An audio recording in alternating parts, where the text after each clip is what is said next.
Hi everyone, welcome back to Fleecimals Friday. I'm Michelle with Fleecimals, here to teach you some life skills with sewing and crafting. In today's video, I'm going to take you on the journey of dyeing my tablecloth. Now, the reason this has come about is because I had a specific color in mind for the tablecloth that I use for different conventions and different events. Currently, mine is very patterned and people seem to have trouble with the amount of patterns and colors I have of plushies and seeing them with a patterned tablecloth, which I completely understand.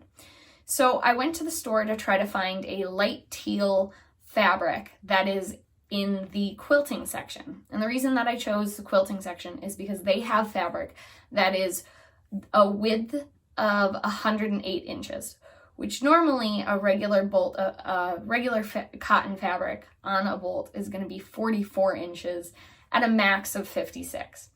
And since I'm using it as a tablecloth, I want it to stretch the 3 or so feet down to the ground from the table, 3 feet of the table, and maybe down behind a little bit. So I was kind of pressured into being able to choose off of only one small section. Now in the past, Joann's has had this type of fabric, cotton, 108 inches, in a nice light teal. But I am a little crunched for time and they didn't have any, which means that I needed to order online and hope and pray it comes in time and I have enough for what I need.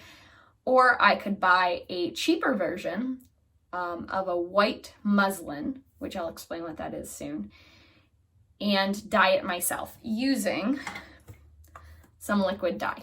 So muslin is cheaper because it is a cotton blend, but it is considered the cheapest type of cotton you can get for one reason or another. Most of it is because it is usually unbleached or undyed. It's a white fabric, and muslin is specifically designed for draping different either clothes or pattern making for different types of furniture or tablecloths or any kind of soft goods. Muslin is used as a pattern making tool, so they need to keep it as cheap as possible because people use that fabric to make their patterns before buying a more expensive fabric. So I was able to buy, I think 8 or 9 yards of this fabric, and it looks short, but it's folded 4 times over on itself, and there's a lot here. So for this specific dye, they do recommend that you buy more than one bottle for larger amounts, especially how much I'm dyeing, but I want it to be very, very light and pastel. So I'm going to try using just one bottle.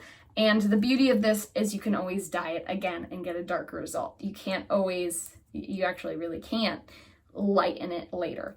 So we're going to start with this and with our fabric, and I'll take you along for the journey.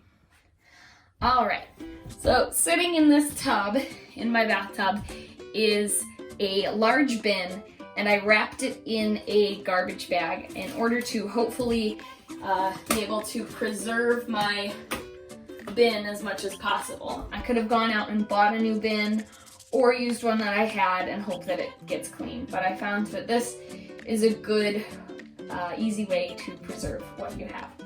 So the first thing I'm going to do is actually take off my rings, put them in a safe spot, and put on some gloves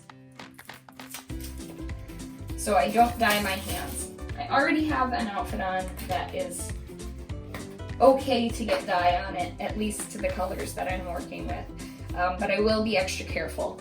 I also removed I removed my shower curtain that was white for obvious reasons, and my shower curtain liner just to make it easier for filming purposes. So in this tub is very, very, very hot water, and the first step that I'm going to do is remove my fabric from what is called the bolt, which is just this corrugated insert, and unfold it and submerge it completely in the water. Now this will have some overflow as well. They do recommend that you wash the fabric beforehand, that there's another way that you can do it while dyeing with your washing machine, but I've done this method in the past and it seemed to have worked really well. And so the first thing we're going to do is submerge our fabric completely. Very hot water, as hot as you can get it for your type of fabric. As I mentioned, I'm using a 100% cotton. I might have punctured the bag a little bit. Oh no, I got a hole in it.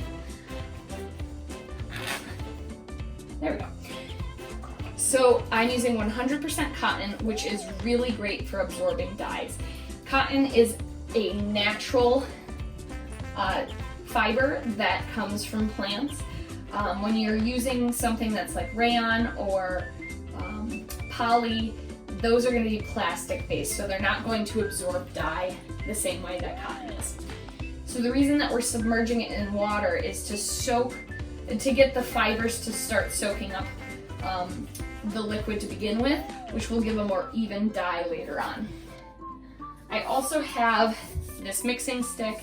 It looks like foam core. It's actually called Ultra Board. It is layers of foam with layers of plastic that I adhered together so that way I can move along the fabric without having to stick my hands in.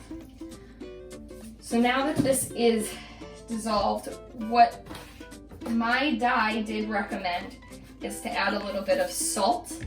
It recommends actually about a half a cup for this size of fabric and bath. I don't have a full half a cup or a full cup of salt even in this container, so I'm just going to go at it and mix.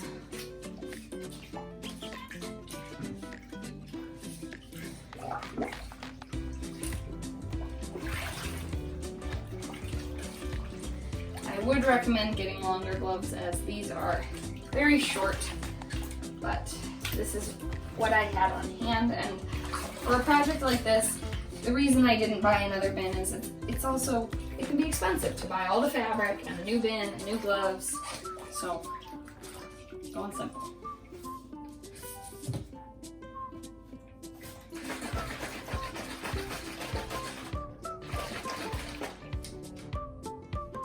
Alright, we are going to add our dye. Shaking well. Clean that up. It's very blue. Right now I only have about half the bottle in. Let's start with that.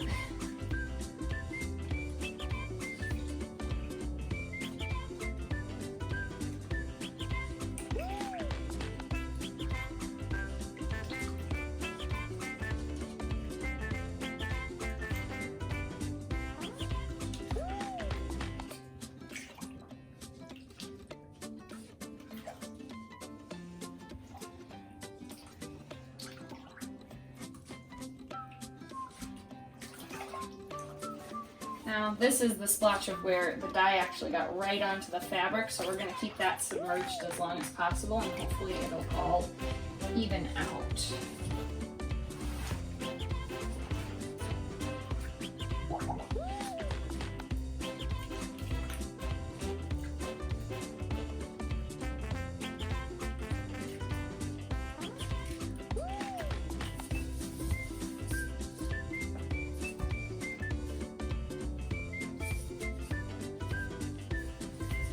Alright, so they say to do this for about 30 to 60 minutes, so I will catch you soon.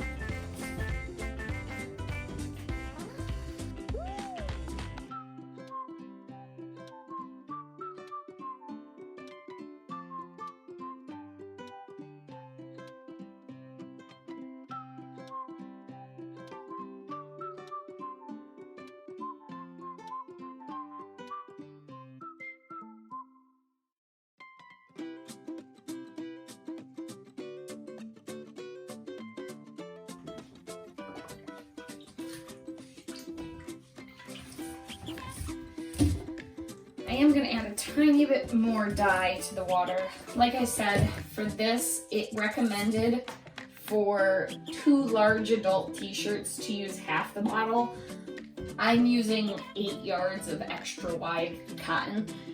Like I said, I do want it to be light colored, but I want it a tiny bit darker than what it's coming out at right now. So I'm just gonna add a tiny bit more and quickly stir.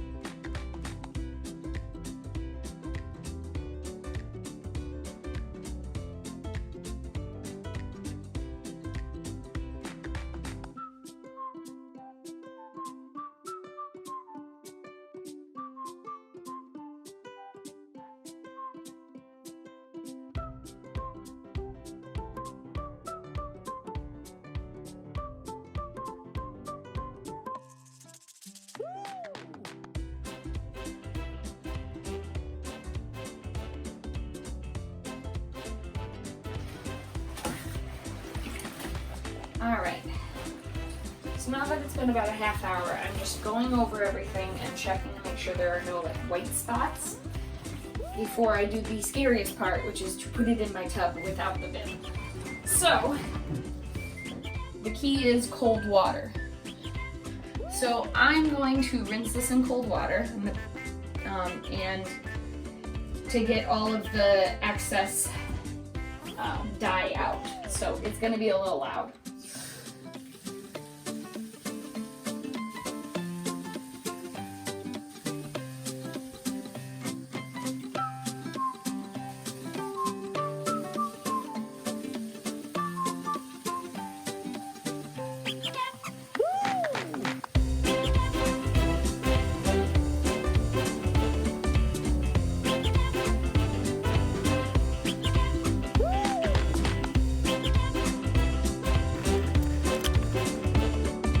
Alright, so today is the next day. After the clip that you saw, what I did was I gathered up the rest of the fabric, I put it in a garbage bag, and I brought it downstairs to be washed and then dried. So that experience was interesting. On the bottle it did say to wash with old towels, so that's what I did. I just grabbed some of our scrap towels that we use for cleaning, and I threw those into the washer as well. It was a good thing that I did because the towels did absorb some of the blue dye, so we do have a handful of rag towels that are now slightly blue. I washed it again with another handful of old towels, and it came out white. Well, the towels came out white. And then I stuck it in the dryer on high heat, and I did this because it's cotton, so it is, I wanted it to shrink as much as it could. And when it was done, we folded it up and we put it in this bag. And I'm not going to take it out of the bag because this is, again, 8 yards of fabric and it's a lot. So it turned out this really nice pastel blue, a little teal, but not very much, just the perfect color that I wanted. Matches my shirt. And so I left it in, it's 8 yards, so that way when I set up this weekend at a table event, I can cut it while I'm there, and then I can hem it afterwards, knowing that it's the proper length that I need. And I am going to overdo it a bit because sometimes I have 6-foot tables and sometimes I have 8. So before this I did have patterned fabric, and now I will have this nice light blue. I hope that this video was helpful and informative, or at least enjoyable to watch, and I'll see you in the next one. Bye!